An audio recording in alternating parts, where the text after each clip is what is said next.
My hond. My hond is groot, sy hart is sag. Hy wag vir my elke dag, met oë wat blink en stert wat waai. Hy loop saam met my, sy pas is traag.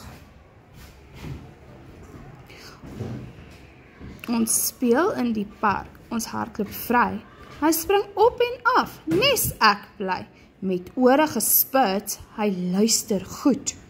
Hy verstaan my hart, soos geen mens ooit soek. S'nags lê hy stil langs my bed, 'n vriend vir altyd, wat my nooit verlaat het. Ons is 'n span vir altyd saam.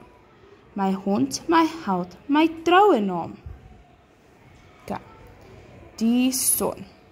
Die son skyn helder, so warm en vry. Sy strale dans oor die blou hemele bly.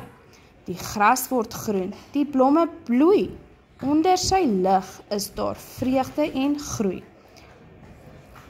In die oggend maak hy ons wakker. Sy warmte bring lewe, niks is vlakker. Ons speel buite, vol energie. Die son gee krag, dit bring harmonie. Maar as die dag einde kom nader, verdwyn die son in die see, so nader. Hy beloof weer môre terug te wees, met sy goue glimlag so groot en vrees. Die maanlig. In die nag skyn die maan so stil, sy lig is sag. Oor die wêreld kil, die sterre blink in die donker lig.